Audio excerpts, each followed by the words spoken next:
ఉన్నాయి? ధరలు ఎలా ఉన్నాయి ప్రభుత్వాలు? ఏం బాగలేదండి.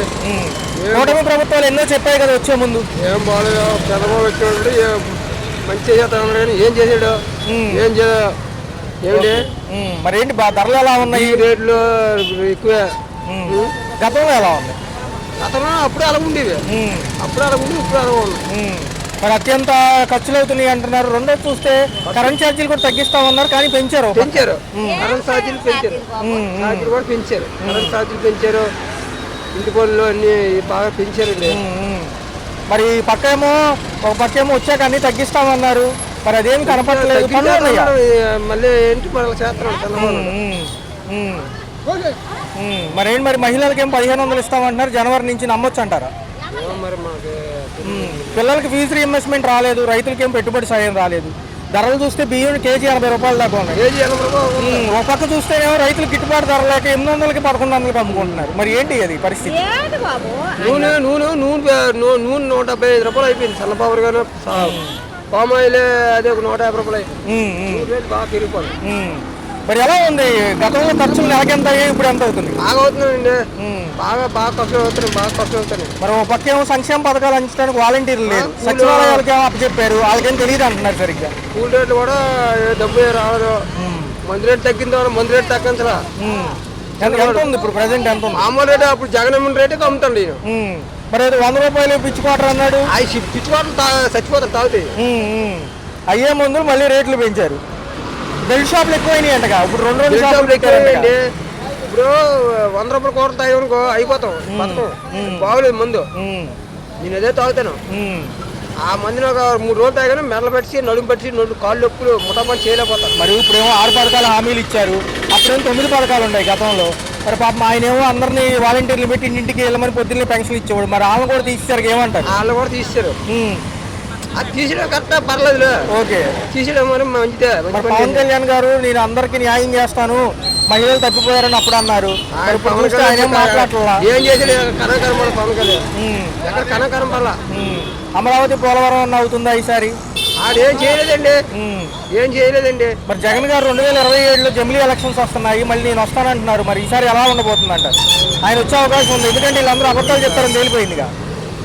ఏమో మరి ఏం చేస్తారా మరి జగన్. మరి మీకు నచ్చింది? అప్పుడు పథకాలు ఇచ్చారా?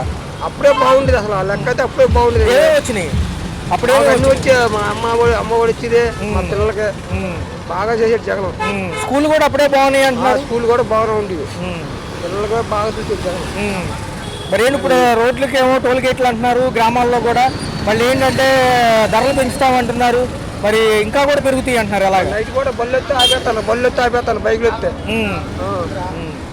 బళ్ళు ఎత్తే నైట్ మా ముఠా వాళ్ళని కూడా ఆపేస్తాను. ముఠా వేస్తుంది. మేము ముఠా వాళ్ళని మమ్మల్ని కూడా ఆపేస్తారు. ఎందుకని? పోలీసులు. మరి ఏం చెప్తావు? మరి అందరూ అంత బాధపడుతున్నాం. మరి ఏమో 7 నెలలు అయిపోయింది ఇప్పుడు వీళ్ళు వచ్చి. ఏం చెప్పినా తర్వాత అంటున్నారు. డబ్బులు లేవు అంటున్నారు. ఏం చేశారు? అయినా వచ్చి ఏం చేయలేదండి. ఏం చేయలేదు. చేస్తారని నమ్మకం ఉందా? నమ్మకం లేదు. నాకు నమ్మకం లేదండి. తర్వాత చేస్తారు మరి చేయరు. నమ్మకం లేదు. ఓకే, ఎలా అనిపిస్తుంది? ఖర్చులు కలిసి వస్తాయి అంటున్నారు కదా. అంత పెద్ద ఎలక్షన్ అనేది ఒకేసారి జరిపించడం వల్ల అంతా మనం హ్యాపీగా ఉంటాము. రెండోది చూసుకుంటే ఖర్చులు ఎక్కువ పద్దాక రాష్ట్రాల మధ్య ఎలక్షన్స్ అంటే అంత యంత్రాంగాన్ని కూడా మేము అందుకోలేకపోతున్నాం అంటున్నారు. జేపీసీ కమిటీకి కూడా బిల్లు వెళ్ళింది నిన్న. ఎలా అనిపిస్తుంది? ఇది పర్వాలేదు. ఎలక్షన్ ఒకటే ఖర్చే ఉండదు. కాకపోతే ఒక వచ్చి మంచిదే. ఇది సార్ చూసుకుంటేనేమో ప్రపంచ బ్యాంక్ ఏమో 800 మిలియన్ కోట్లు అప్పిస్తానంటుంది అమరావతి నిర్మాణానికి. ఎలా అనిపిస్తుంది? ఇచ్చిన ఫలితం ఉన్నోడు దోసుకొని తింటాం తప్ప లేనోడు పెట్టేది ఏమీ లేదు. ఇది వాస్తవం. నిన్న కేబినెట్ మీటింగ్ అనంతరం కూడా ఏదో ఇంటింటికి కూడా కొత్త కనెక్షన్లు ఇస్తారంట, కుళాయి నీళ్లు. రెండోదేమో మహిళలకు 1500 జనవరి నుంచి అంటున్నారు. ఎలా ఏమి ఇచ్చాలే? ఆడవాళ్ళకి చెప్తూ కొట్టినట్టేంది. అమ్మ ఒడి వేసేవాడు 5 వరకు పిల్లలు బాగా చదువుకున్నాడు. మనకు పోయి మనమే తోముకున్నాం. దీనికి విచిత్రం ఏముంది? 3,20,000 పెన్షన్లు ఏవైతే ఉన్నాయో 3,20,000 పెన్షన్లు దొంగ పెన్షన్లు ఉన్నాయి అంటున్నారుగా. అది అనిపెట్టండి. ఒక నిమిషం సార్, మీ అభిప్రాయం అడిగాలేండి సార్. ఆయన తర్వాత అది ఈ అన్నది కదా అప్పులని కాదు. కొంతమంది అప్పులు ఇచ్చేసి ఆయన అంటే లేదు సార్ మీరు చెప్పండి. సామర్పోత చేయడం కొంతమంది లేనోళ్ళు బాగుపడ్డారు, ఉన్నోళ్ళు కానీ విరుద్ధంగా కనిపించింది అంతే తప్ప ఏం లేదు. ఈ 3,20,000 పెన్షన్లు దొంగ పెన్షన్లు అంటే తీసేస్తారంట. హౌస్ హోల్డ్ కూడా సర్వే చేస్తుంది అందుకేనని చెప్పారు నిన్న. అది విషయం మనకు తెలియదండి. పెన్షన్లు మాకు 50 వచ్చింది, నాకు ఓకే పింఛన్ పెట్టుకోమన్నారు. వస్తే పెట్టుకుంటాం కానీ ఆ పింఛన్ దొంగ అంటే మనకి తెలియదు కదా. తెలియని దానికి మనం అంటాం. సార్ చూసుకుంటే జగన్మోహన్ రెడ్డి గారు జనవరి నుంచి జనాల్లోకి వస్తానంటున్నారు. పెరిగిన కరెంట్ ఛార్జీల పైన ఈ నెల 27 సమ్మె పోరుబాటు చేస్తామంటున్నారు. ఎలా అనిపిస్తుంది? నువ్వు వస్తే రాను, వచ్చి ఏం చేసేది ఉంది? 5 ఏళ్ళు ఆయన వచ్చినా చేసేది ఉంది, ఏం చేసేది కాలమే నిర్ణయించి. కాకపోతే ఏంటంటే రేట్లు తగ్గిన కానీ మధ్యతరగతి వాళ్ళు కొద్దిగా ఈ చదువుకున్న కూడా పిల్లలు ఇంట్లో ఒక రోజు వెళ్ళి ఒక రోజు జరగక ఉంటారు కదా, వాళ్ళకి ఇబ్బంది తప్ప డబ్బు ఉన్న వాళ్ళకి ఏం లేదు. హైదరాబాద్ లో హైటెక్ బిల్డింగ్ తరహాలోనే ఇక్కడ కూడా ఐకానిక్ బిల్డింగ్లు కడతామంటున్నారు. మరి ఎలా అనిపిస్తుంది? అది జరిగితే మంచిదేగా. అప్పుడు లేబర్ అనేవాడు ఉన్నాడు, అందరూ కోటేశ్వరులు అవుతారు. అది చేస్తే మంచిది. మరి ఒక పక్కన చూస్తేనేమో రాష్ట్రం రోడ్డు బడ్జెట్ లో ఉంది, అప్పులు చేయమన్నారు కదా, మళ్ళీ అప్పులు అవుతున్నాయి కదా, ఎలా అనిపిస్తుంది? వాళ్ళ ఇష్టం అది. మనం చేసేది అప్పులు చేసిన జనాల మీద వచ్చేది. మరి ప్రతిసారి మరి ఇన్ని భరించడానికి తప్పదు, సిద్ధమేనంటారా ఏపీ రాష్ట్ర ప్రజలు? అంతే మరి భారాలు తప్పవు కదా.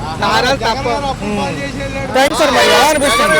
అప్పుల్లో ముంచేసేలాడండి. ఇంకా చంద్రబాబు నాయుడు తెలియగలడు కాబట్టి కొంచెం దాన్ని ఏదో చేసి పాపం లేబర్కి కొద్దిగా అనుకూలంగా కొద్దిగా ఒడ్డిన పడేయటానికి ఏదో పాపం పనులు అవి వస్తాయని చేస్తున్నాడు. సార్ ఈ జమిలీ ఎలక్షన్స్ అంటున్నారు, ఎలా అనిపిస్తుంది? అది కూడా జమిలీ అయినా ఏదైనా జగన్మోహన్ రెడ్డి రాడండి. ఆయన ఇక అంతే సంగతులు. ఉన్న వాళ్ళందరూ వదిలేసి వెళ్ళిపోతున్నారు. నియోజకవర్గ సమ్మెలు పెడుతున్నారు, ఏదైతే సమావేశాలు పెడుతున్నారు కదా నియోజకవర్గ వారిగా, వాళ్ళని కొంచెం బలోపేతం చేస్తాము, జమిలీలో మేమే వస్తాము 2027 అంటున్నారు. వీళ్ళు మాజీ మంత్రులు ఓడిపోయిన వాళ్ళు అవుతారంటున్నారా? తప్పులేదులే, మరి ఏదో రకంగా మరి రావాలని ప్రయత్నం చేస్తారు కదా. డబ్బు ఉంది వాళ్ళ దగ్గర, బాగా కొలగొట్టారుగా మొన్న. ఆ డబ్బు ఇసుక డబ్బు అవన్నీ ఉన్నాయి, అవన్నీ లైన్ చేసి ఓట్లు కొనొచ్చని చూస్తున్నాడు ఆయన. మళ్ళీ సార్ ప్రపంచ బ్యాంక్ అప్పిస్తానంటుంది 8 మిలియన్ కోట్లు అంట అమరావతి నిర్మాణానికి. ఎలా అనిపిస్తుంది? ఎలా అంటే మంచిదే, ఇది మంచిదే. అభివృద్ధి చేయటాగా అప్పుడు రాష్ట్రం లేదుగా మనకి. మరి రాష్ట్రం రావాలంటే మరి ఏదో ఒకటి చేయాలి. అంటే మనకేమో ఆల్రెడీ 14 లక్షల కోట్లు అప్పు ఉందన్నారు, మొన్న అసెంబ్లీలో 10,000 కోట్లే ఉందన్నారు. మరి ఏమో ఒక్కోసారి ఎక్కువ తక్కువ చూపిస్తారు, కొన్ని అనుమానాలు ఉన్నాయి జనాలకు. మరి ఎలా అంటారు? ఏం పర్వాలేదండి, ఏదైనా కానీ చంద్రబాబు నాయుడు ఉంటే ఇంకా 10 ఏళ్ళు మొత్తం అన్ని లైన్ అవుతుంది. ఓకే.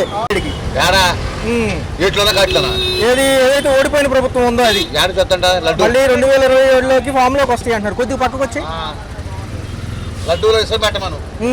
దాని ప్రభుత్వం లడ్డూలో ఆవు కొవ్వు పెట్టింది.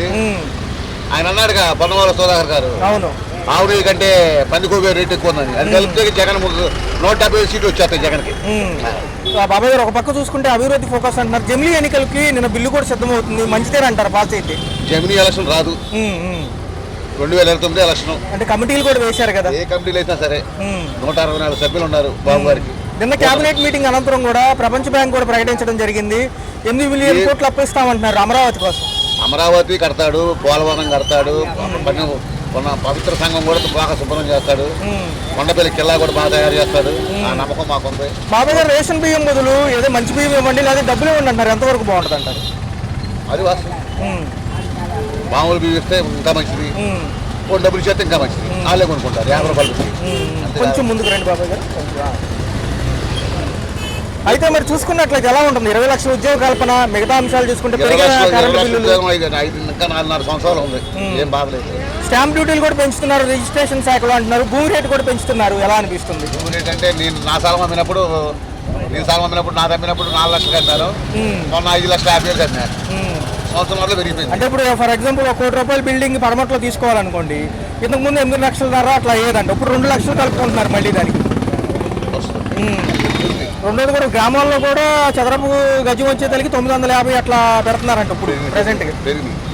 అన్ని పెరిగినాయి, అభివృద్ధి పెరిగింది, రోడ్లు వేస్తున్నారు, రోడ్లు కూడా తయారైపోతున్నాయి, ఏం బాధలేదు. మరి కరెంట్ బిల్లు ఎలా అనిపిస్తుంది? కరెంట్ బిల్లు అంటే ఆడు చేసిన పనికి మరి తప్పదు, మనం కట్టాల్సింది తప్పదు. మరి పవన్ కళ్యాణ్ గారి పనితీరు ఎలా ఉంది? అన్న పవన్ కళ్యాణ్ స్పీడు, అన్న బాబు గారు ఆలోచన. Pawan Kalyan legend, speed.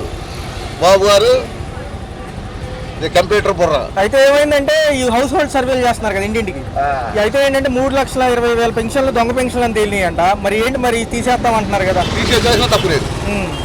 ఇప్పుడు వాడికి బిల్డింగ్ ఉండి అన్నీ ఉండి వాడు పింఛన్ తీసుకున్నాడంటే మరి మాకు 55 సంవత్సరాలు వస్తున్నాయి. మాలాంటి ధర్మం లేదు, ధర్మమేగా. జనవరి నుంచి కూడా అమరావతి పనులతో పాటు మహిళలకు 1500 ఇస్తామంటున్నారు. మరి ఏంటి ఎలా ఉండబోతుంది అంటారు? అవ్వచ్చు. మా ఆటో ప్రకారం మటుకు బస్సు ఫ్రీ పెడతాం అనవసరం. బస్సు ఫ్రీ పెడతాం అనవసరం. రాయితీలు ఇస్తేనే బాగుంటుంది అంటారు. ఇచ్చేస్తే బాగుంటుంది. మరి జగన్మోహన్ రెడ్డి గారు వస్తారో రారు నెక్స్ట్? మరి ఎవరు 2027కి రెడీగా ఉన్నామంటున్నారు. ఎవరైనా వీళ్ళు జగన్మోహన్ రెడ్డి గారు మొత్తం పోతున్నారు, ఒకటి జారీ వెళ్ళిపోతున్నారు. నమస్కారం, గుడ్ బై అన్నారు. Bye bye bye bye Jagan అంటున్నారు. ఇంకెందుకు ఓకే బాయ్ బాయ్ జగన్, నమస్తే అంటున్నారు. అమరావతి పోలవరం చూడొచ్చు అంటారు అయితే? ఏమంటే చెల్లికి తల్లికి న్యాయం చేయనోడు రాష్ట్రాన్ని ఏం చేస్తున్నాడు అభివృద్ధి? ఆ చెల్లెలకు వాటాకి ఇచ్చేచ్చుగా. ఇక బాధ ఎందుకు? రైట్ బాబాయ్. ఖర్చులు కలిసి వస్తాయి అంటున్నారు. నిన్న కూడా బిల్లు గురించే చర్చ. ఈసారి కేంద్రం ఎలా వెళ్ళబోతుంది అంటారు? కమిటీలు కూడా వేశారు కదా, దానికి పెట్టాలండి. కొంత విశ్లేషణ కొంచెం విశ్లేషణ ఉంది. అంటే దేనికి ఉపయోగపడతాయి? అన్నిటికీ ఉపయోగపడుతుంది. పెట్టాల్సింది. అంటే వాళ్ళు ఏమంటున్నారంటే రాష్ట్రాల మధ్య అనేక ఎలక్షన్స్ పెట్టడం వల్ల చాలా ఖర్చులు సంబంధించి ఎక్కువ అవుతున్నాయి, యంత్రాంగం ఇబ్బంది అవుతుంది అంటున్నారు. అలా అని కాదండి, పెట్టాల్సింది ఎన్నికలు, మధ్యంతర ఎన్నికలు కంపల్సరీగా పెట్టాల్సింది. అంటే మరి పాత ప్రభుత్వాలకు వెసులుబాటు అంటున్నారు ఇది ఎంతో కొంతవరకు. ఆ ప్రభుత్వం బాగా చేసిందండి, ఈ ప్రభుత్వం చేయట్లేదు. అందుకని పెట్టాల్సింది. అన్నగారు ఒక్క నిమిషం. ఎక్కువ శాతం ధరలు పెరిగాయి అంటున్నారు. గత ప్రభుత్వం కంటే ఈ ప్రభుత్వంలో ఎక్కువ శాతం ధరలు ఉన్నాయి అంటున్నారు. ఎలా చూడాలి? లేదు పర్లేదు అన్న, బాగానే ఉన్నాయి ధరలు, అన్ని బాగానే. టమాటాలు కూడా తగ్గిపోయినాయి. 2 కిలోలు 30 రూపాయలకి ఇస్తున్నారు టమాటాలు. అన్ని బాగానే ఉన్నాయి రేట్లు, ధరలు అన్ని బాగానే ఉన్నాయి. కొంచెం పక్క రండి, ఒక నిమిషం కొంచెం పక్క. అన్నగారు మరి చూసుకున్నట్లయితే ఒక పక్క జమిలీ ఎన్నికల బిల్లు కనుక సక్సెస్ అయితే మళ్ళీ ఎలక్షన్స్ వస్తాయి అంటున్నారు 2027కి. మాకు ఇది అప్లై అయితే కనుక కమిటీ కూడా ఓకే అంటే అనేక ఖర్చులు కలిసి వస్తాయి, దేశం మొత్తం ఒకేసారి ఎలక్షన్ అంటున్నారు. కానీ ఇది కొంతవరకు ఏదైతే ప్రతిపక్షాలకి బెనిఫిట్ అంటున్నారు. ఎలా చూడాలి? లేదన్న, అలాంటిది ఏం లేదు. ప్రతిపక్షాలు ఏం లేదు. కానీ చంద్రబాబు నాయుడు వచ్చిన తర్వాత మాత్రం పర్లేదు, బాగానే ఉంది, బాగా నడుస్తుంది. ధరలు కూడా తగ్గినాయి.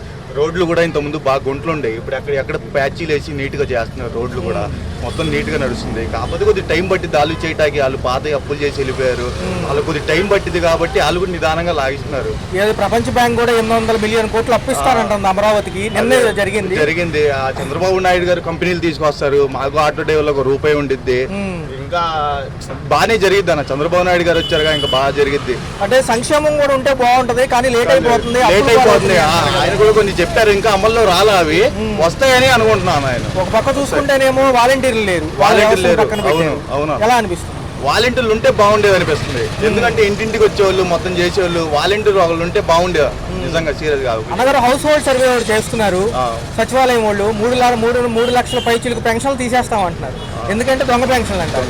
ఓ పక్కేమో పథకాలకు అలవాటు పడిన వాళ్ళు ఈ పాటికి నేనుంటే పథకాలు ఇస్తారని ఆయన అంటారు. 27వ తారీఖు కరెంటు బిల్లులు పెరుగుదలపైన వాళ్ళు జనంలోకి వస్తామంటున్నారు మాజీ ప్రభుత్వాలు. జనవరి నుంచి ఫుల్ ఫ్లెడ్జ్డ్గా నియోజకవర్గ పర్యటన ఉంటుంది అంటున్నారు. మరి ఈసారి మళ్ళీ ప్రజల ఆదరణ అటువైపు ఉంటుంది అంటారా ప్రతిపక్షానికి?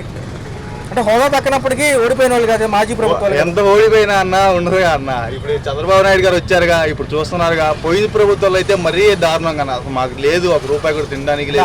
10,000 రాలేదు అప్పుడు రాలా. అమ్మ ఒడి అవన్నీ పండి, కానీ మనకంటూ ఏమీ లేదు. మాకు ఆటో కిరాయిలు లేవు, ఏం లేదు. రేట్లు ఎక్కువ పెరిగిపోయినాయి.